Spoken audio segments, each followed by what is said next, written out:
Howdy-ho, Andrew here. Welcome to the Onion Buns and welcome to Let's Talk Oilers. As you can tell by my voice, I'm not in a good mood today. The Oilers, in my opinion, Stan Bowman and Knobby McNob are destroying this team. Absolutely destroying it. And as of today, I don't think we get past the first round of the playoffs. And I got evidence to prove this. So the big news today is, as I've been saying from the frickin' preseason on, if you try to push Noah Philps to the minors, he is going to get claimed. And sure enough, Knobby McNob and Stan Bowman decided Noah Philps had to go back to the minors. I mean, Matt Savoy has done sweet bleep all the entire season. Let's be really honest about this. Matt Savoy is not an NHL player right now. It's that simple. He has potential, and he's going to stay on the Oilers, and he's been given every bloody opportunity, and he's failed at it. When he's up with McDavid, there's no chemistry there. None. When he's with Leon, he was Kyler Yamamoto. He got a couple of goals, couple of assists, and was pretty much invisible and not involved. And then when he's on the third line, he's completely invisible and not involved. He's too small to battle in the NHL. And yeah, but that's who the Oilers, who Bowman and Knobby McNob have put all their bets on. In my opinion, Noah Philps was the best potential rookie we had this season.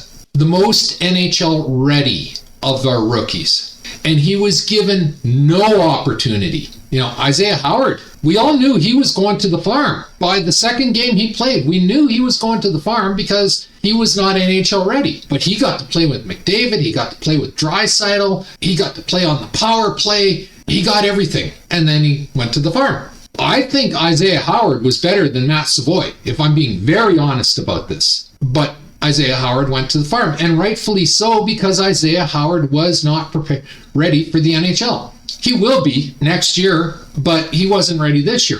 But I still think he outshone Matt Savoy. But from day one, the Oilers decided that Matt Savoy was the golden child, and he was going to get all the opportunities and all the chances and everything, just like Kyler Yamamoto. And just like Kyler Yamamoto, he has not delivered at all. And I'm not going to sugarcoat it anymore. Noah Philp came out and he was spectacular in the early days, but he got punished for being good. I mean, he was a star of the game. He scored his reward 3 games in the press box. Savoy can go 20 games without a goal, and he doesn't get the press box. No, he gets to play with McDavid and Draisaitl. If you can tell by my voice, I am really aggravated about this. Actually, I want to use different words, but I promised myself I was going to stop swearing on YouTube. But I'm really aggravated about this. Matt Savoy should be on the Edmonton Oilers. I said it from the very beginning. You needed to give him a legitimate 30-game chance, tryout. And he didn't get it again. He didn't get it last year when he deserved it. He didn't get it this year. And now we've lost him. And what did we get for a return? Absolutely frickin' nothing. Bowman and Knobby McNob gave him away. You can't tell me we couldn't have put Noah Philp on the trade block and at least gotten a third-round draft pick back for him. Minimum. But instead, we gave him away. Thanks a lot. Nothing. No return at all. But hey, maybe we can go ahead and get another undersized player who's going to get pushed around, dominated, and do sweet dick all on the team. Because that seems to be what Knobby McNob and Stan Bowman want on this team. And we just saw it in the Calgary game. Calgary won by bullying us. They didn't outskill us. They bullied us. They played physical, and they were clean about it this time. The first game, Calgary wasn't clean about it, and the Oiler power play made them punish. So in the second Flame game, Calgary, they were very disciplined. But they played physical, and the Oilers couldn't compete. Let's be honest about it. Calgary dominated us in that second game. And they dominated us because we are filled with undersized small players. Because Knobby McNob and Stan Bowman love undersized small players. Well, guess what, people? You can't win in the frickin' NHL with undersized small players. You can't. We have now become the Toronto Maple Leafs of the Western Conference. And who wants to come in and tell me how well Toronto's done in the playoffs?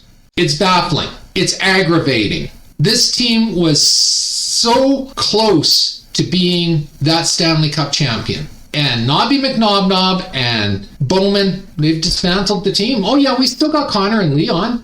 And Paul Colson's doing great, and Rosevich is doing great, and Hyman and Nuge seem to have it. But our bottom six has been decimated, absolutely decimated this season. And for what? So Matt Savoy can pretend he's an NHL player. I don't get me wrong, I have nothing against Matt Savoy, but he's not an NHL player. He's too small, he's too soft, and when he's not playing with Leon, because he did sweet dick all with Connor, when he's not playing with Leon, there's no offense there in the NHL. And if you listen to his coaches in the AHL, like they don't badmouth him, but they say there was no offense in the AHL either. So like it seems to me like we're losing every trade, every move. We get weaker, we get smaller, we get softer.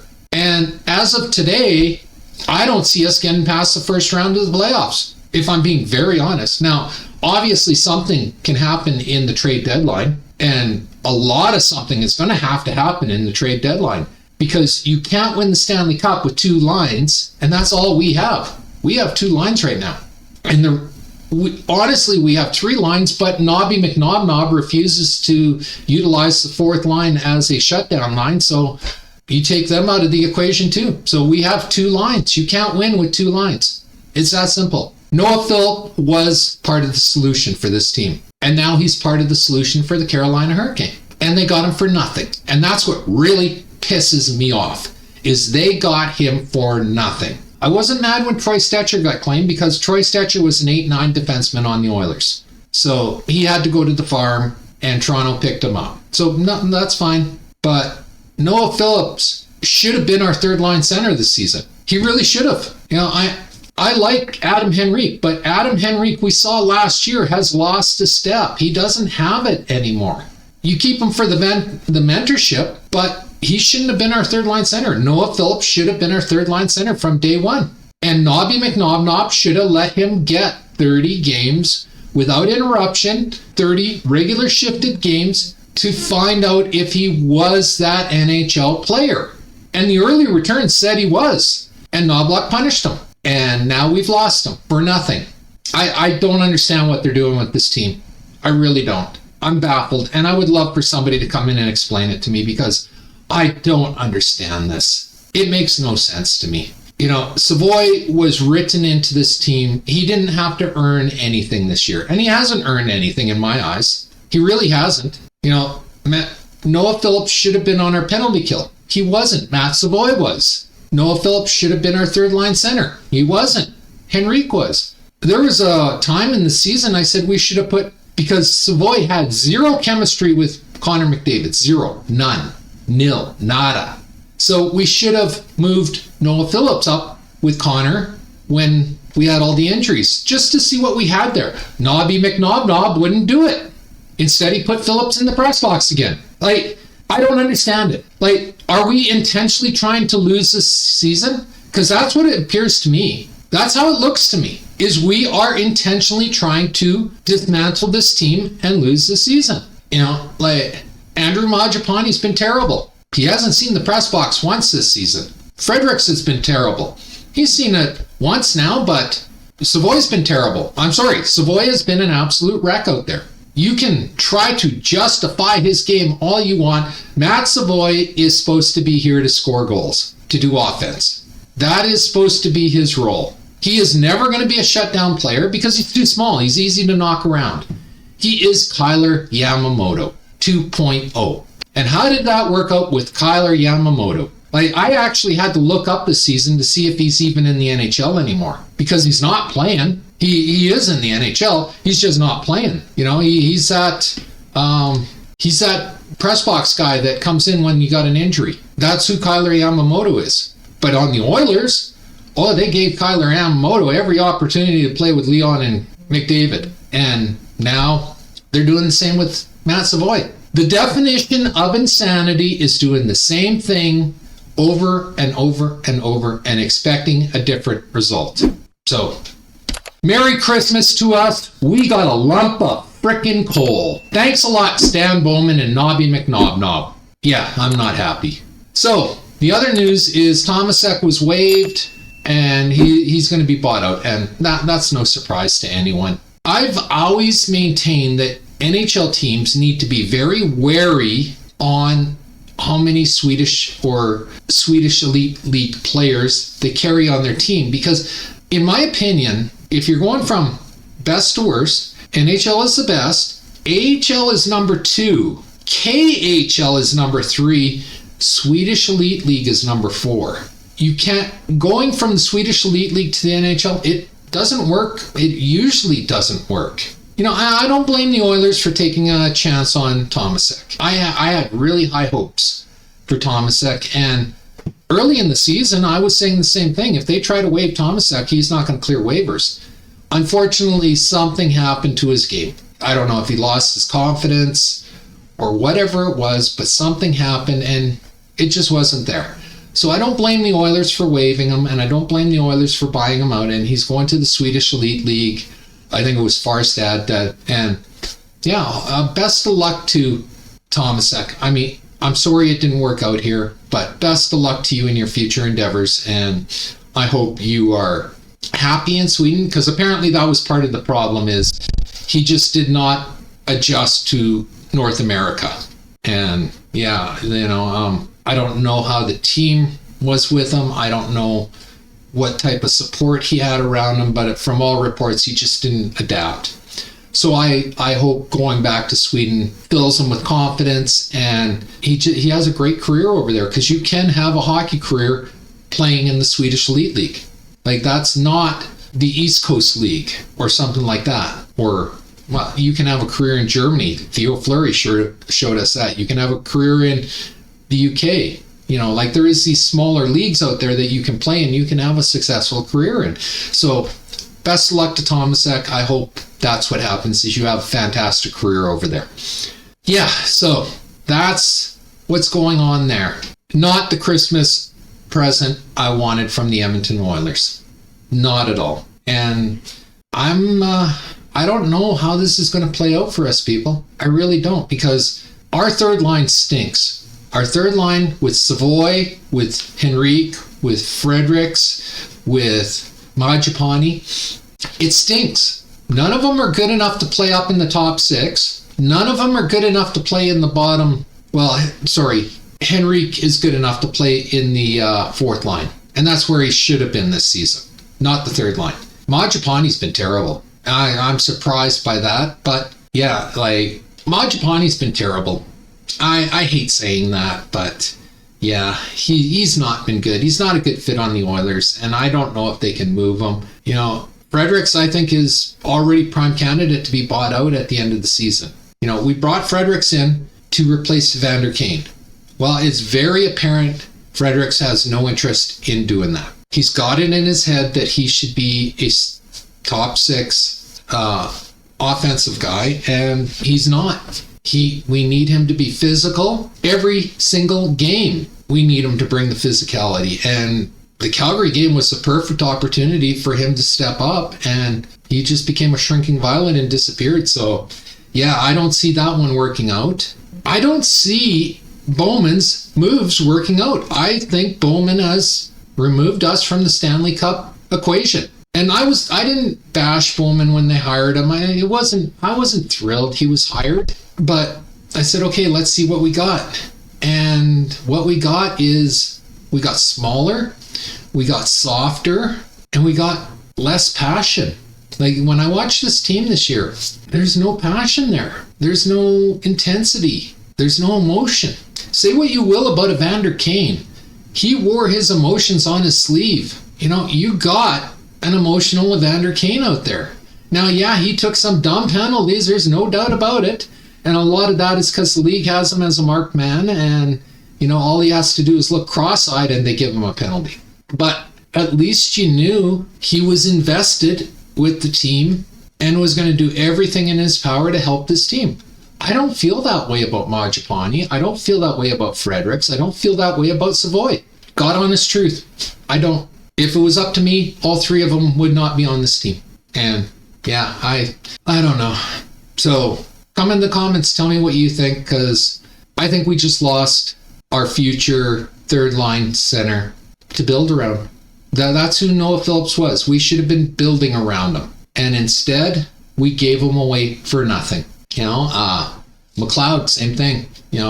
McLeod, we traded him for Savoy. Well, we lost that trade, people. It's just no ifs, ands, or buts about it. We lost that trade. We signed Majapani, we signed Fredericks. I don't know why they're not willing to give us the full effort, but it's pretty apparent. It's game 40 tonight. I'm filming this on Monday, December 29th. You'll see it on Wednesday, December 31st. And yeah, I don't know what's going on with this team. I really don't. So yeah, comment in the comments. You can tell me if you agree, if you disagree, whatever. As our team stands right now, I don't see it going past the first round. And again, something can happen at the trade deadline, and that could change my opinion. It could. But as I'm talking as of today, I don't think we get past the first round of the playoffs. And that's all on Knobby, McNob, and Bowman. Their vision for this team has destroyed this team. Simple as that. I'm sorry. I'm going to say, keep harping on it from now on. I don't think Matt Savoy should be on this team. I don't think he's earned a spot. I don't think Stastny is an upgrade. He's too small. We've watched him be physically dominated in 2 or 3 games now, whatever. He's too small. And he's not an offensive defenseman, so that makes him you're either an offensive defenseman or you got to be a defensive defenseman. And if you're that small, you can't be a defensive defenseman, So, he's got no physicality to him. He's got no grit to him. He's got no strength to him. And he gets bulldozed and pushed around with ease. And I heard the funniest thing the other day. Bob Stauffer, Bob Stauffer works for the Oilers. So, I get annoyed with Bob Stauffer, but I do understand he works for the Oilers. So, he's not going to tell you the truth, people. He is going to tell you what the Oilers are telling him to tell you. This is why Bob Stauffer loves Matt Savoy. This is why Bob Stauffer loves Stastny. He has been told to push these guys. And that's what he does. And, it makes perfect sense. They pay his bills. I won't lie. If I was in his position, I would do the same thing. You're not going to get yourself fired by disobeying the boss because you don't agree with them. No, I've had plenty of bosses that have told me stuff I disagreed with, and I just, okay, yeah, I'll do it your way. So yeah, I'm not ragging on Stauffer over that, but this is why Stauffer loves Savoy and Stastny, is because he's been told to push these guys, to influence the people listening to think these two are better than they are. So yeah, I'm frustrated. I woke up today and I'm frustrated. It would be a different thing if we traded Noah Philps. I still wouldn't be happy if we traded Phillips, but it would still be a different thing because at least we'd have something back. We'd get something in return for him. But no, they gave him away. They just gave him away for free. Who does that? I'm going to be honest here. I think Stan Bowman is a failure as a GM as of today. And the only way he's going to change my mind is if we can go back to the Stanley Cup Finals. I'm not even going to say win the Stanley Cup because I don't think we can anymore. Because the playoffs are a physical brand of hockey. And this team can't. This team is the Toronto Maple Leafs. Let's be honest about it. It's all offense, and that's all you hear from Stauffer and them is offense. Our bottom 6 isn't scoring enough. Well, how about our bottom 6 just keeps the puck out of the net? That would be a bonus, but they don't do that either. Lazar does that to a degree. I saw a stat.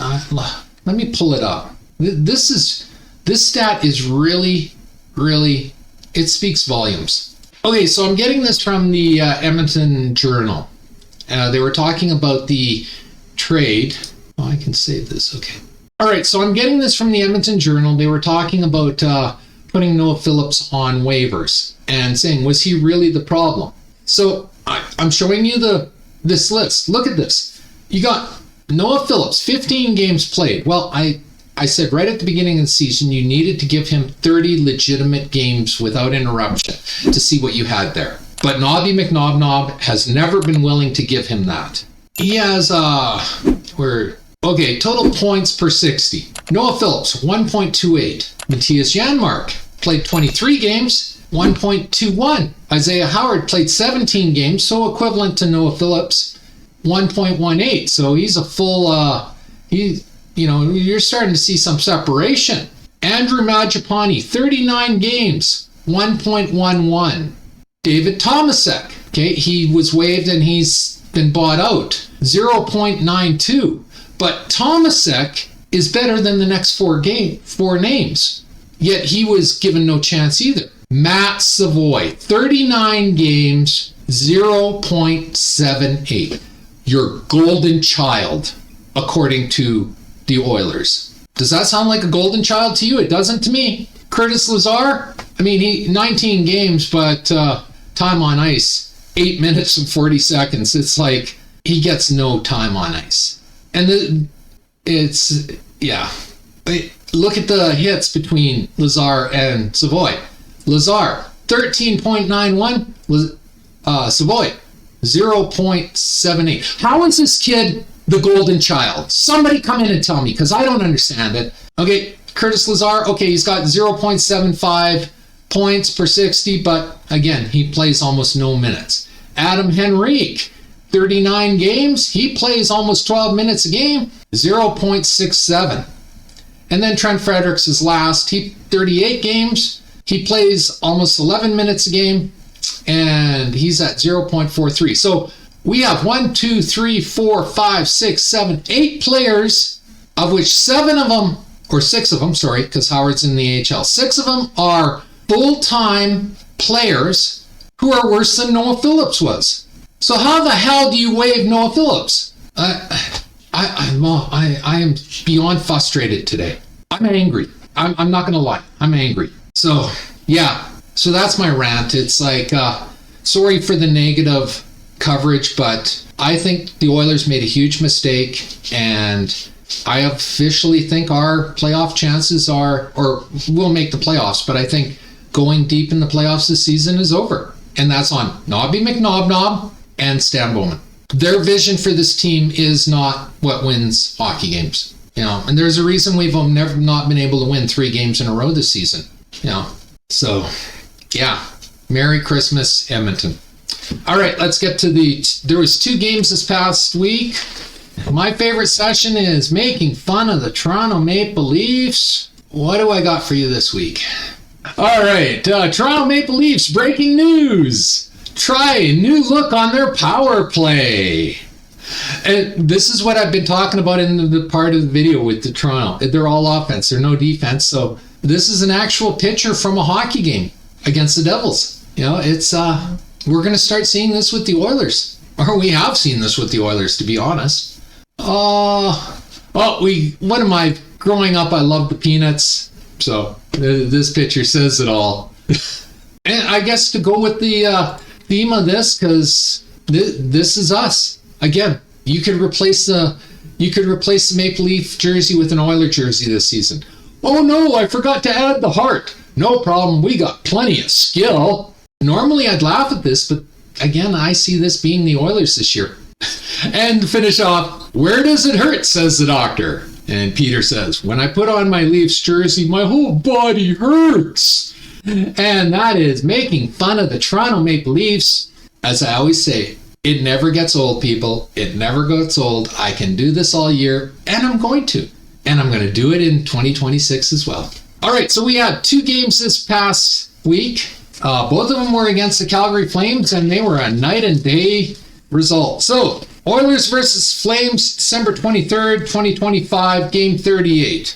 So we had Connor Ingram in net, and Ingram's been pretty good, I must admit. I didn't have any expectations for Ingram because he stunk in the AHL, but he's been pretty good. So, all right, the Oilers win 5-1. Shots on goal were 20-39 for the Oilers. And the Oilers take a share of first place with Vegas and Anaheim. So that was really pretty one-sided beatdown. And as I mentioned in my earlier in this video, in this game, the Flames were very undisciplined and they took a ton of penalties, and that's what did them in. Is you cannot take a ton of penalties against this team. This team the Oilers are too skilled. You can't take penalties against them, and that's what the Flames did in this game. McDavid and Leon were absolutely flying. Ingram was solid, albeit not really tested. Personally, the funniest part of the game is all the Flames tough guys refusing to engage with Nurse. 3 stars were McDavid, 5 assists, Leon, 3 goals, and Hyman, 1 goal, 2 assists. There were no slugs in this game. Oilers are now 19, 13, and 6, and that was that game. It was a game you want to see from the Oilers, but the Flames set it up for the Oilers to bring their game. Which brings us to the next Oilers versus Flames, December 27th, 2025, game 39. This was our first game after the Christmas break.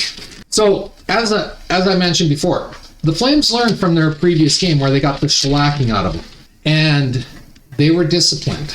They didn't take a lot of penalties. And because of that, the Flames win 3-2. Now, the shots on goal were 30-32 for the Flames. Now, the Oilers should not be losing to the Calgary Flames. The Calgary Flames are not on their level, skill-wise. But Calgary did exactly what I think every team's going to start trying to do, is they played us physical, but they didn't take a lot of penalties. They learned from their previous game, and we had absolutely no response to them doing that. We got bullied from the opening bell. We got dominated. They hit us. Every time we touched the puck, they hit us, and our tiny little small undersized forwards and defensemen couldn't handle it. Yes, that was my gnome voice, because that's what Matt Sly and Stastny are. They're gnomes. Underpants gnomes. If you don't understand the quote, go watch South Park. What I wrote is, well, no Christmas present for us. Some people will try to say we lost because of hitting the post or crossbar 4 times, and we did. But that's going to happen. This game was lost because the Oilers cannot compete when teams play them physical. And that's concerning, as we know playoff hockey is more physical. I have no doubt this team will make the playoffs, but this team is very soft. Now, yes, that can change at the trade deadline, but this team, as it's built currently, cannot enter the playoffs as it's currently designed. But lots of hockey still to play. 3 stars, I got to admit, no one really stood out warranting a star, so I'm not giving out one tonight. Slugs, too much hope passing, way too many turnovers from the mentioned hope passing, lack of physical pushback. Oilers are now 19, 14, and 6. And those were the only 2 games this past week. So, yeah.